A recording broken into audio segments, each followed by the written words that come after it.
తాను ఉపాధ్యాయుని, పరిశోధన చేసింది నాటకాల మీద, పిల్లల కోసం నాటకాలు రాసింది, ఇంకా రాస్తుంది, కథలు కూడా రాస్తుంది. కార్యశాలలో పాల్గొని చైతన్యం కలిగిస్తున్న డాక్టర్ సమ్మెట విజయ గారు నాటకాల గురించి, నాటి గురించి సంక్షిప్తంగా పరిచయం చేస్తారు.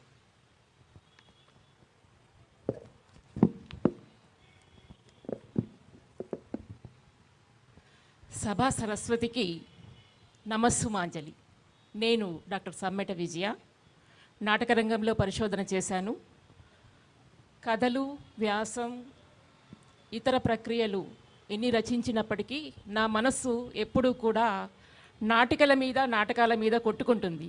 ఎందుకంటే కథలు చెప్పేవాళ్ళు చాలామంది ఉంటారు, వ్యాసాలు రాసేవాళ్ళు వేల మంది ఉంటారు, ఇంకా వేరే ప్రక్రియలన్నీ చేసేవాళ్ళు ఉంటారు. కానీ నాటికలు రాసేవాళ్ళు, నాటికలు ప్రదర్శించేవాళ్ళు, నాటికలని చూపించేవాళ్ళు, నాటిక ప్రచురించేవాళ్ళు చాలా తక్కువ మంది ఉంటారు. అందుకని అందులో మహిళలు చాలా తక్కువ.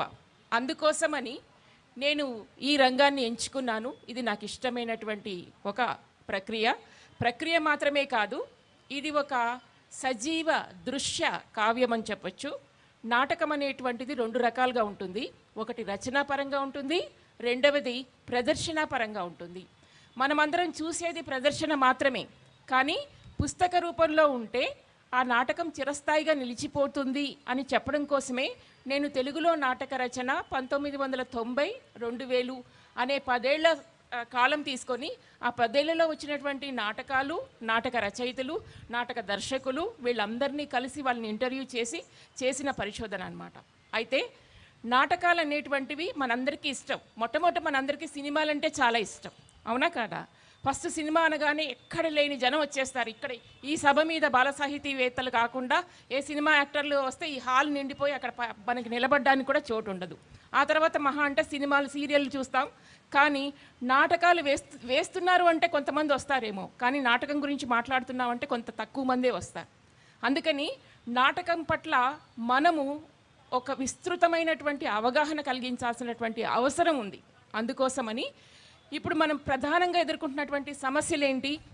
పిల్లలు టెలిఫోన్కి, సెల్ ఫోన్కి, తర్వాత టెలివిజన్కి అలవాటు పడిపోవడం, మత్తు పదార్థాలు సేవించడం, ప్రేమలని అవని ఇవని తిరగడం, పక్కదారులు పట్టడం, ఆ యువత విపరీతమైనటువంటి వింత చేష్టలతో లేదా ఏ నిర్ణయము తీసుకోలేక ఆత్మహత్యలకు పాల్పడడం, ఇట్లాంటివి అనేకమైన సమస్యలతో మన పిల్లల్ని మనం చూస్తున్నాం. మన ముందు తరాల వాళ్ళని చూస్తున్నాం, ఆ చిన్న పిల్లల్ని చూస్తున్నాం. వాళ్ళని సక్రమమైన మార్గంలో పెట్టాలి అంటే కథలు చెప్పితే ఈరోజు కథ ఉంటుంది, మళ్ళీ తర్వాత మర్చిపోతారు. కానీ నాటకం చూస్తే వాళ్ళు కథని వింటారు, కథతో పాటు నాటికని చూస్తారు. కనుక నాటకము అనేటువంటి ప్రక్రియ వాళ్ళలో మనసులో బాగా నాటుకుంటుంది. అందుకోసమని నాటిక అనేటువంటిది ఒక అద్భుతమైన ప్రక్రియ.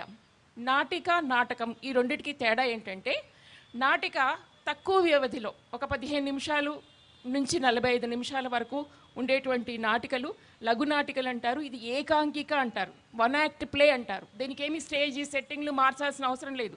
ఇక్కడే ఒక అంకంలో ప్రదర్శిస్తే అది నాటకం అంటే మన పూర్వకాలంలో ఈ టీవీలు, ఈ సినిమాలు, ఇది వేరే ఏమీ లేనప్పుడు రాత్రిపూట కూర్చుంటే రాత్రి 10 నుంచి తెల్లవారి 4 వరకు మొత్తం నాటకం నడుస్తూనే ఉండేది రకరకాలుగా.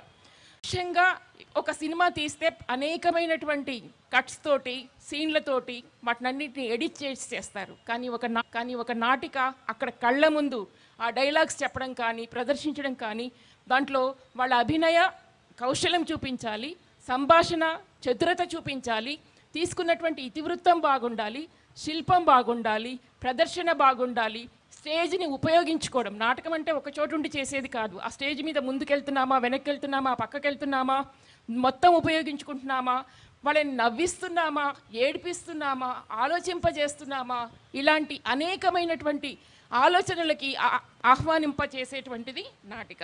అయితే నాటకము ఇప్పుడు చెప్పుకోవడం బాలల విషయంలో కష్టం, ఎందుకంటే ముందు వాళ్ళు నాటికలు వేయడం రావాలి. అందుకని నేను ఈ మధ్య బాలచెలిమి అనేటువంటి పత్రికలో నవంబర్ నెల నుంచి ప్రతి నెల ఒక నాటిక రాస్తున్నా, లఘు సంబంధించినటువంటివి. అందులో కొన్ని పౌరాణికకు సంబంధించినటువంటివి, కొంతమంది యలమర్తి అనురాధ అనేటువంటి రచయిత్రి ప్రేమ వద్దు చదివే ముద్దు అనేటువంటి నాటిక రచించారు. పూలమాల అనేటువంటి రచనని స్వరాజ్యం వెంకటరమణ గారు రమణమ్మ గారు, ఈమె ఒక బాలవాట పత్రిక నడుపుతూ వైజాగ్ నుంచి నిర్వహిస్తూ అనేక నాటికల పోటీలు నిర్వహించి వాళ్ళకి బహుమతులు ఇచ్చారు. అలాగే అయ్యో పాపం కుయ్యో మొర్రో అనేటువంటిది మాడభూషి దివాకర్ బాబు గారు రచించారు. ఆయన సినీ రచయితగా కూడా మీకు అందరికీ తెలుసు.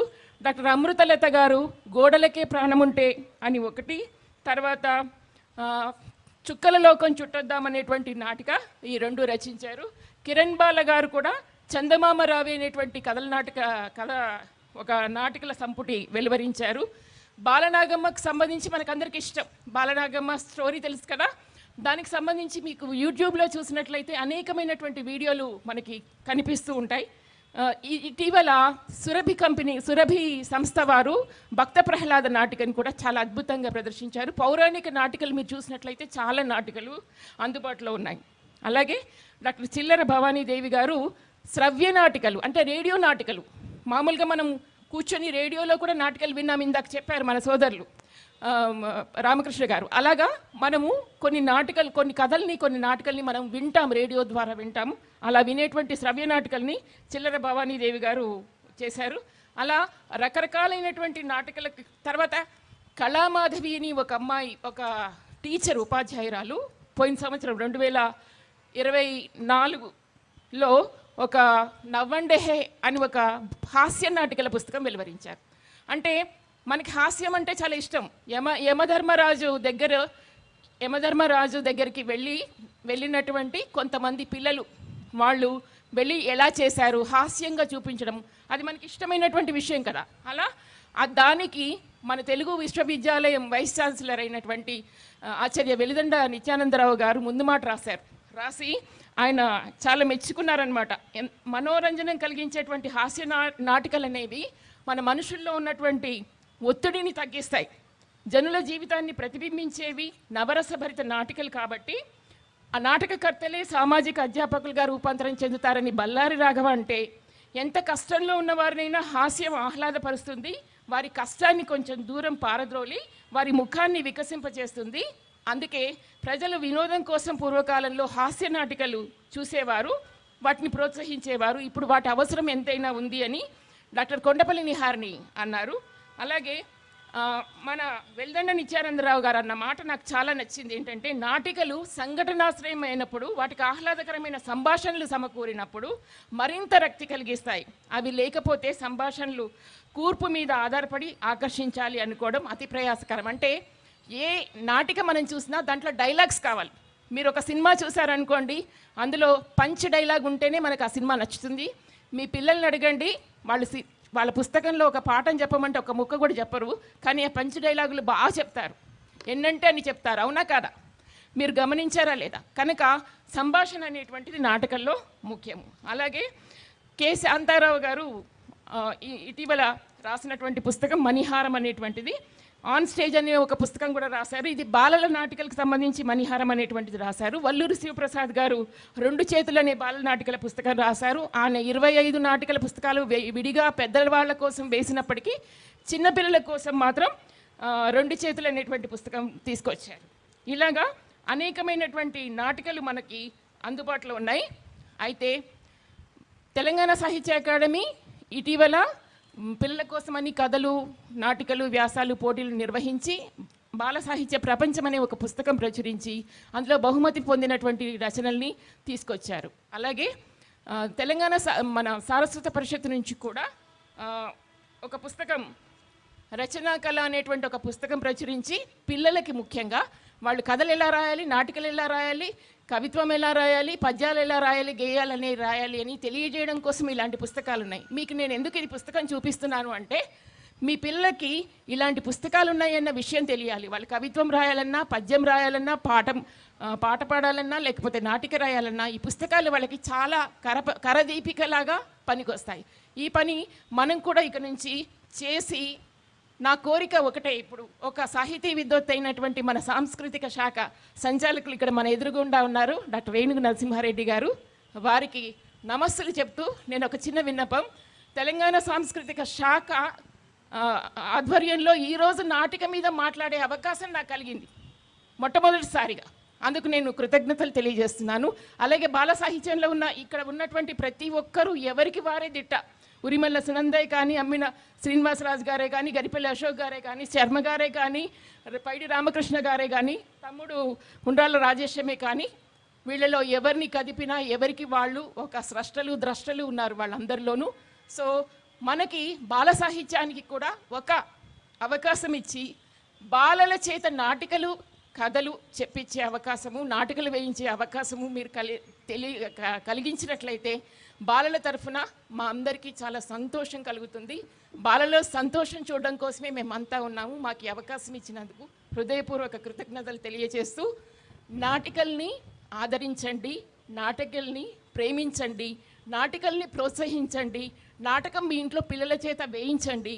నాటకం వేస్తే ఎవరు చెడిపోరు, నాటకం చేస్తే పిల్లలు బాగుపడతారు, వాళ్ళలో సృజనాత్మక శక్తి బయటికి వస్తుంది, వాళ్ళు వాళ్ళ జీవితాన్ని వాళ్ళే పరిష్కరించుకోగలుగుతారు, సమస్యల నుంచి దూరం అవుతారు.